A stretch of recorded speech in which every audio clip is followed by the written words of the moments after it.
So I just want to start the show a little different today because I actually finished the show before the announcement of Kate Middleton's AKA Princess Catherine, grave cancer diagnosis that was made on March 22nd, 2024. The palace released the information and then TMZ dropped the video around 1:45 p.m. East Coast time. And suddenly I saw it. I posted it immediately on my Instagram just to stop the speculating, if nothing else. And then about 5 minutes later, the video started to be released and I took it and I put it on all my channels so that, everybody would see what was really going on. It was very confusing, of course, because the palace originally reported that Kate Middleton's abdominal surgery had nothing to do with cancer. And then obviously in the process of doing the surgery, they found cancer and then they didn't update probably their PR team or anyone. They just wanted to process it. And so everybody was speculating in all these directions. And we were hearing from palace sources that she was very unwell. And when she's ready to make the announcement, she will. But nobody thought it could ever have to do with cancer because they had kind of put that to rest when they first discussed it with everybody in the media. So I'm in a state of shock. I just found out, I just posted everything and I'm devastated because I can only imagine what it is like for a young mother at Kate Middleton's life point with all these young children and a husband and all these important goals that she wants to achieve, to have to digest that it's going to be a tough few years as she addresses these cancer concerns. Now, I know she's getting the best care in the country, and I am not going to allow myself to think any other way than she is going to recover and just have to manage being very conscious of taking care of herself. But the news is devastating. I'm going to play you the video that she released in an audio format just to start the show today, and then my regular show will ensue. But please keep in mind at the end of it that I did not know this was going to happen, obviously the day before I completed the show. And so what am I talking about? Well, I covered the hot highlights of the TMZ special and made some commentary about things that I didn't believe in that they were saying. And so it's in there. And I just wanted you guys to know that in some cases, obviously, I'm talking like I don't know that she has cancer. And that's because I didn't know at the time that I recorded it. No, I also want you to know that I think the reason that Prince William skipped out on his reading at his family member's memorial was because he probably was told the news that day. And I'd say that this cancer is very serious and we need to all pray for Kate Middleton, aka Princess Catherine. I could have deleted the end of today's show, but I thought it was important to leave it in because TMZ took some pretty big leaps on their program and they were almost scolding the government for allowing speculation to occur. And I think it's a good reminder to leave it in that it's really not the place of the media to scold the royals or their press teams on how they want to run things for the royals. And there's a lesson to be learned here, which is maybe we need to take a moment and not jump to conclusions so quickly, especially given that our society is completely dominated by social media at this point.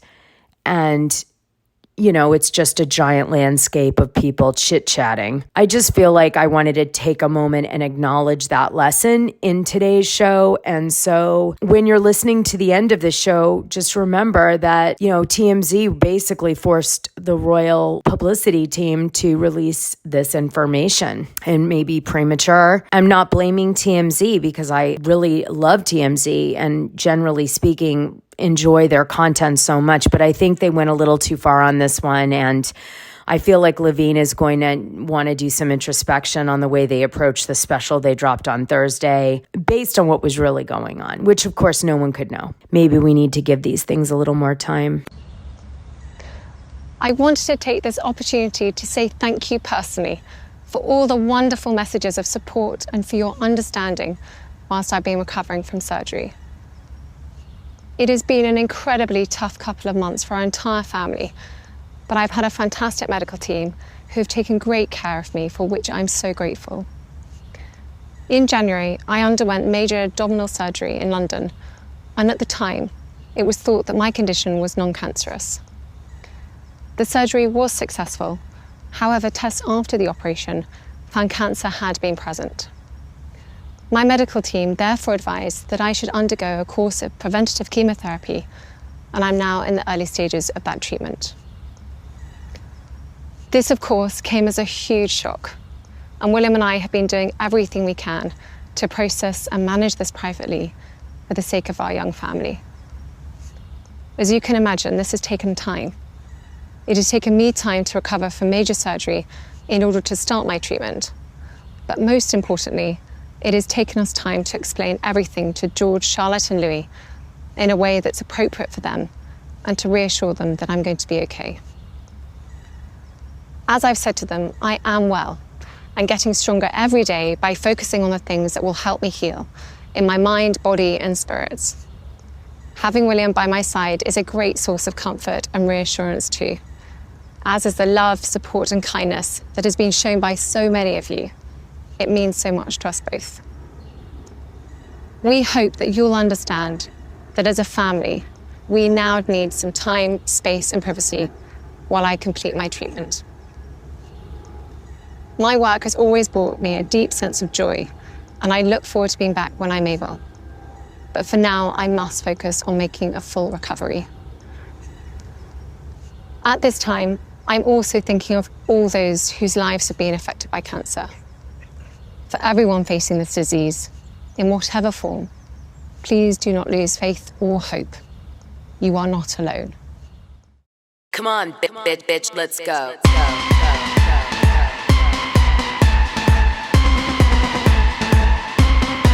Come on, get ready, bitches.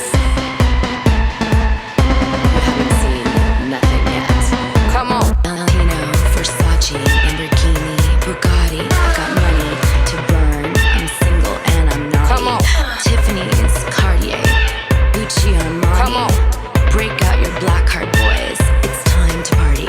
Hi, you guys. Well, I was gonna do a heavier show today, but I figured maybe I'd keep it light one more week because I myself have been dealing with some Debbie Downer stuff, and I just was like, I need to do topics that are sort of light and airy for my mental health this week. So that's what we're going to do. I have some juicy AF topics we're going to cover, and I hope you enjoy today's show. First of all, I want to talk about AnneMarie Wiley, who announced that she will not be coming back to the Real Housewives of Beverly Hills. And I thought this was a great opportunity for me to give you some behind the scenes tea. By the way, if you haven't listened to the Dishing Drama Dana podcast episode 1, you're missing out because there's loads of secrets around season 2 and how that all went down of Real Housewives of Beverly Hills. And in case you don't know, that season was the most watched season ever in Housewives history. So most of you should care about that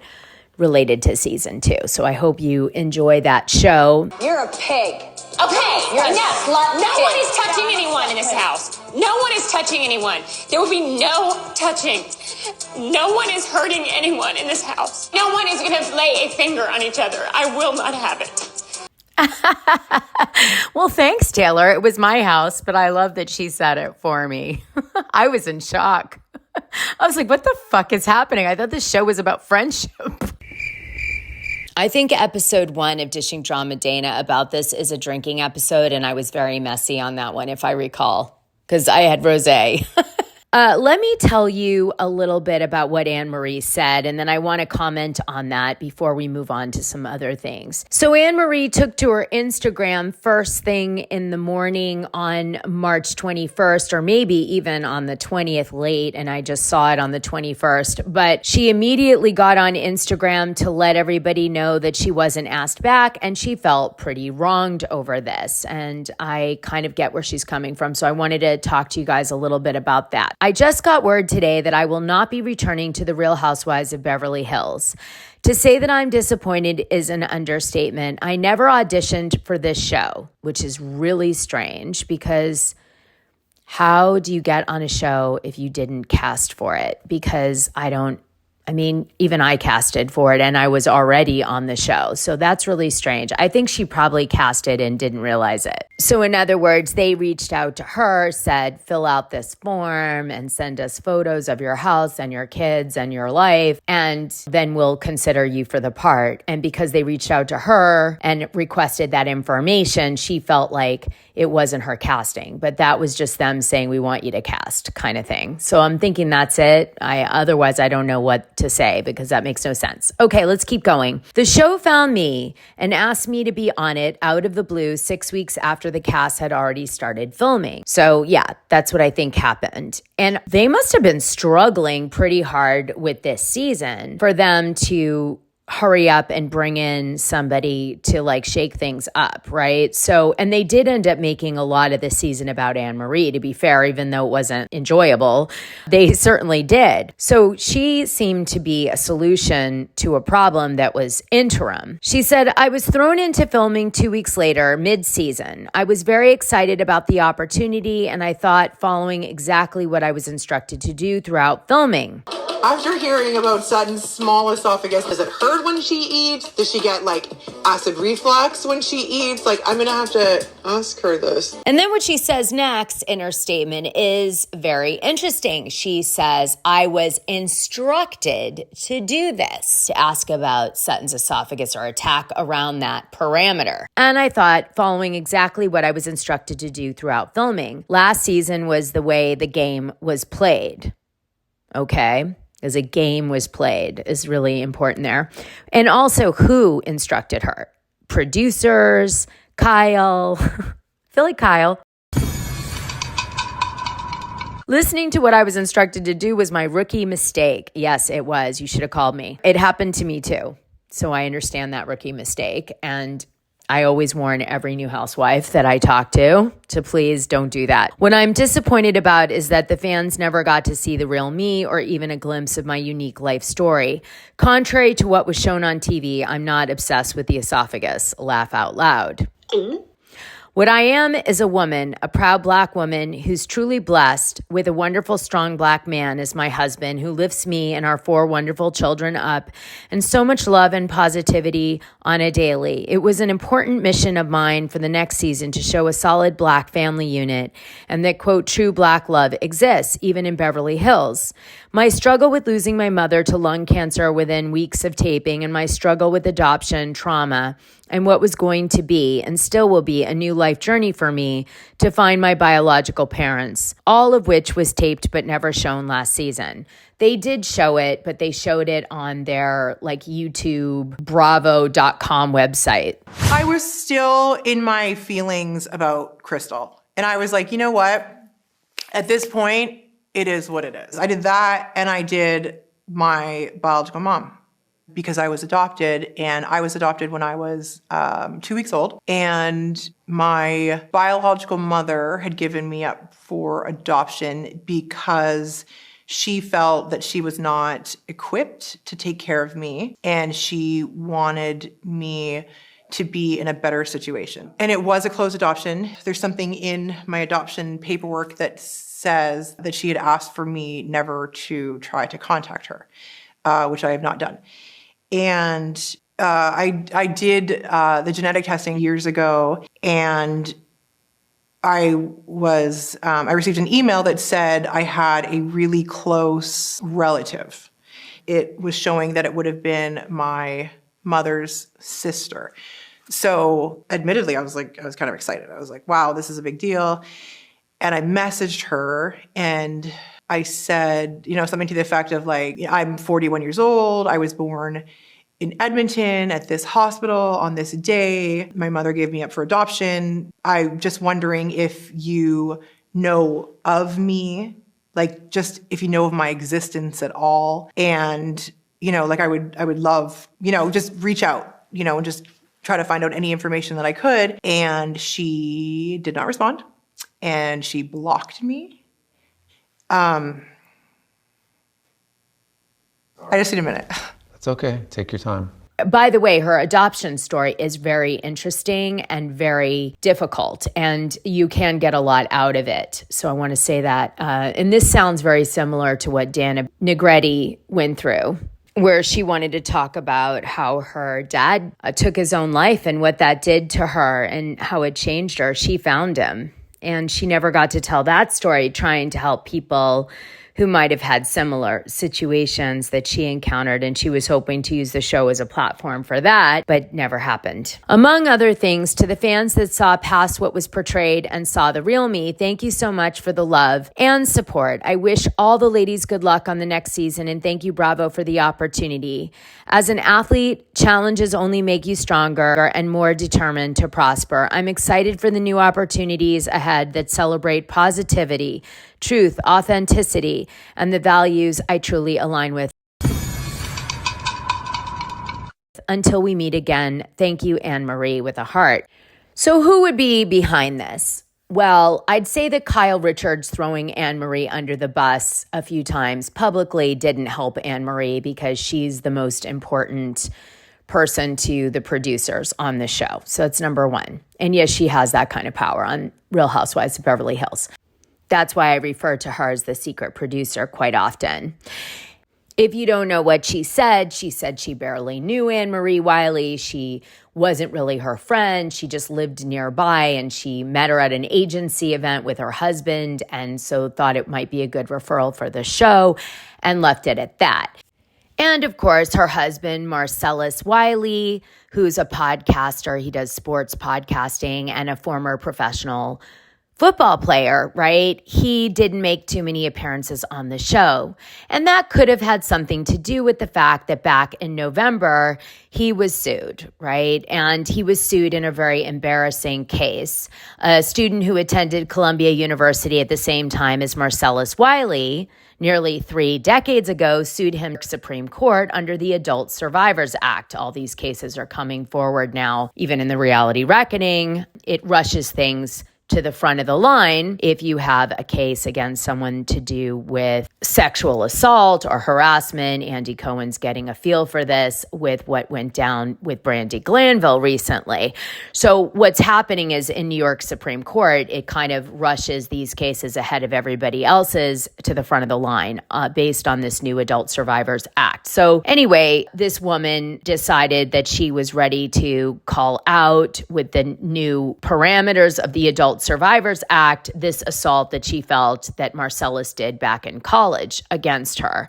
And he's left to fight against that. So suddenly they were probably not so excited to feature him on the show, Marcellus. And so that's another reason that she probably wasn't brought back. A third reason is that the producers and Bravo have admitted that they sometimes get influenced by what the fans say about someone. And AnneMarie Wiley was set up to fail by either her castmates, who told her to take on Sutton, or the producers who told her to take on Sutton, because Sutton is a fan favorite. So to come out of a gate and go after a fan favorite is not a great start and isn't going to put you in a good light with the fans that love the show and have grown to become obsessed with Sutton Stracke. Okay, so she's going to lose right off the bat with that. And I know what that's like, because when I first started, the first day I ever shot on The Real Housewives of Beverly Hills, I was told by my castmates, Taylor Armstrong and Kyle Richards, to go after Lisa Vanderpump. Yup. And I was told she needs to be taken down a few notches. Go tell Lisa Vanderpump that Taylor Armstrong doesn't need to lose weight. She's been commenting on Taylor's weight and she's too thin. And go tell her she doesn't have an eating disorder and this and that. That's what my co-stars told me to do. So I tried to, first of all, approach one of the most intimidating cast members of all time without knowing her, quickly make her a friend, and then try to take her down a few notches by sticking up for Taylor Armstrong about her weight, which, by the way, none of it I heard or even knew about. I was just taking their word for it. And it was a mess. You know, I look like I'm throwing myself at Lisa and I'm trying to become her friend. I said to Kyle and Taylor, understand how this works. It's supposed to be a reality show about friendship. How can I yell at somebody I don't even know? Like, how do I even care about somebody I don't even know? And I didn't know how to act because I'm not an actress, okay? I was like a real rich socialite that was running around like a lunatic in Beverly Hills throwing parties. And that was what I was. Shallow, pretentious, stupid. I mean, what else? So this depth that they were trying to get out of this moment was like beyond me. So to be fair, I did my best. I came out looking like an asshole. And the same thing happened to AnneMarie Wiley. And that happens to a lot of people. The only difference and why Brandi Glanville was so good at her job was that she looked at the situation and she had known how to do reality TV. She had studied it and she already knew everybody's Achilles heels going in, and she was willing to lie and say whatever. She didn't view it as a reality show. She saw it as a job and an acting gig. And she went in lethal. Like, I'm calling out addictions. I'm calling out whatever I got to call out to stay on the show. And she didn't make any friends. And she knew no one in the group. She never knew Adrienne Maloof. That was a lie. So she came in and it worked because it wasn't a real friend in the group, which I was. And she'd done her homework on everybody's dirt ahead of time, knowing she was going to take everybody out. And she did it in a very clever way. She said, listen, guys, I have kids. I'm not getting child support at the moment from my ex that is now with Leanne Rimes and who fucked Sheena Shea from Vanderpump Rules. So I have carte blanche to destroy all your lives for my own self-preservation, and then tie it to the children, that she's not getting child support. So that was her whole shtick. And she said it over and over and over again. And it was kind of her justification for like, I will destroy you. This is how I do it, right? But that wasn't the case with anybody else in the cast. So she was unique in this way, and that's why it worked. But the problem is you're always the collateral damage on the show, and you hope that you can maintain your popularity. But if you don't, because they make you constantly the one causing problems, then they use you up and they throw you out, much like they did with Brandi Glanville. Because you're not casted to be a housewife in the way that Kyle Richards is, or Dorit Kemsley, let's say, with PK and his jokes and their fancy lifestyle, which they can't afford, but you know, most people don't know that, and the kids, and, you know, maybe a work opportunity from now and again, and maybe some dramatic action from now and again, but you're never going to be that cast, because that cast member is a standalone person that they are interested in covering. And you're a catalyst cast member, I like to call it, which is just like you have to constantly be bringing the drama or you're not staying, because you don't have the husband, you don't have the rich life, you don't have story people care about or want to follow. People don't respect you in that way. So they use you and use you and use you, and then they get rid of you. Now, another thing that I think impacted AnneMarie Wiley is that they probably chose to go in a different direction with the storyline. And I think what they're going to be doing is they're going to be trying to bring Kathy Hilton in as a full-time housewife with Kyle Richards, and then have Kim Richards do cameo appearances, because as we know, Kim Richards was supposed to make an appearance at the season 13 reunion and never showed up. So she legit was supposed to be there. It was going to be a surprise to the cast members. None of them knew that Kim was coming, just like Kathy. They would have found out, I'm sure, like a few minutes before, but it never happened because Kim didn't show up, which means Kim was too tired because it was too early in the morning. The incentive for Kim to be there wasn't enough for her to care, and or she wasn't in the right state of mind to go, which can happen with Kim. So, you know, it's likely that whatever part she plays in the future will just be as she sees fit, as she wants to do it. And everybody likes to come on the show and think they're different and it's going to be special this time. But the truth is there's other agendas at play. And so, you know, if you're in that agenda, you stay. And if you're not in that agenda, you're out. Doesn't matter how awesome you are. And the myth is that you're doing something wrong. The myth is you weren't good enough. That's the lie. That's what Bravo wants you to think, so that you feel bad about yourself on the show, and then you feel like you let the network down or the people down, or that's all bullshit. Okay, I can tell you that right now. In fact, I got privy to producers within Evolution at the time, who, by the way, are not doing the show anymore, and I'm going to tell you about that in a minute, that there were literally different camps of producers fighting against me and for me to stay on. Yeah. Oh, one other thing I forgot to tell you they take in consideration, and that is if you do something that pisses production off, they will nix you over that. And only AnneMarie knows if that happened. Oh, there was one thing I thought about, which is I did confirm 100% there was a scene cut with AnneMarie, Crystal Minkoff, and Garcelle Bouvet, where they called out that AnneMarie had done some transphobic statements, I guess, on her public media, and Marcellus too, because that is their belief system, and it is, I guess, transphobic. I'm not a huge expert at this, but that's what I heard. And essentially what happened was, I guess Crystal and Garcelle tried to call that out against AnneMarie, and they decided that they cut that scene out and they didn't show it, but it happened. And Garcelle was advocating with Crystal against AnneMarie Wiley on this basis equally. There was rumors I saw going around that they did it unequally, like Crystal was more angry about it than Garcelle, but turns out that's not true. Crystal and Garcelle were both equally angry about it. And so that happened. So it's possible that on that basis, there was some nix-nay happening. And the fans were happy about it, especially given the fact that she didn't have a lot of beliefs that align with the audience. So that's the upside. And so for AnneMarie to feel like a failure over this is not right, true, or correct. And I do want her to know that, so you can tell her for me. So you guys know I have a lot of friends from being in the entertainment industry since I was, I want to say 21 years old. For those of you who don't know, I did product placement for independent films. I did over 100 movies. I also did television series. I worked as a publicist for A-list actors. I also ran an ad agency for 20 years, .coms and media buying and planning. I also did event planning for all the movie premieres, Oscar suites, Grammy suites.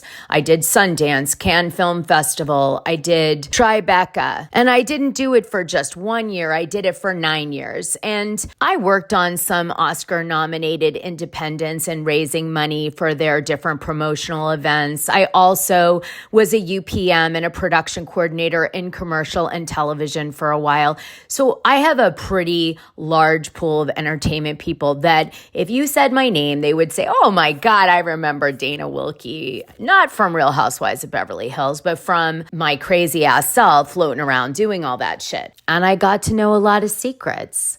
I had a lot of encounters with celebrities, like I saw Britney Spears at my gifting suite and took her around before she shaved her head, right before.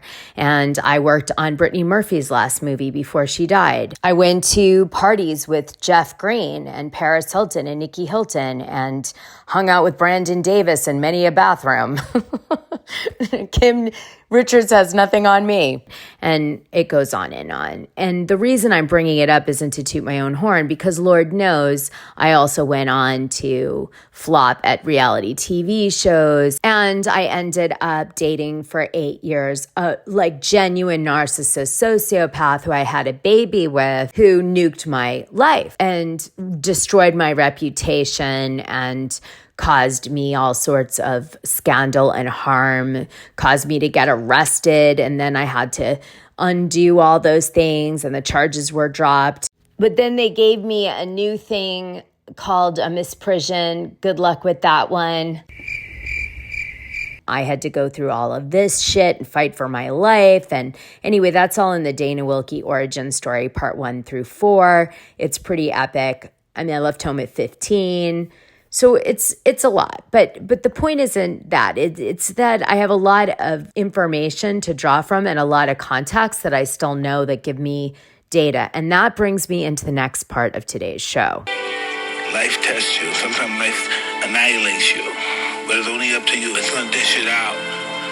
But eventually, if you don't quit, it'll be merciful to you. But the point is that I have a pretty good network in LA still to this day where I get tea. And one of the tea things I heard was that the Valley was kind of a clusterfuck to get across the line, that the show was very difficult to put together, and there was a lot of struggles on set with getting a cohesive story that was going to work. This is what I heard. I'm sure Alex Baskin would argue otherwise, but it's what I heard all the same. And I heard from some of the fans, they thought the first episode was a little wonky, and so maybe this has to do with it and reflects this gossip. But, that's subjective, to each their own and what they think about that. But I wondered to myself, how could such a well-oiled machine like Evolution and Alex Baskin have difficulty with a show? And then I also asked myself, why would Lisa Vanderpump not be producing her show in France, Villa Rosa, through Evolution? For the full scoop, join the Dishing Drama Dana Patreon. The link is in this audio description. It's only $6 a month, and you'll get the best information and tea about the things you care about, and even the things you don't know you care about. What are you waiting for?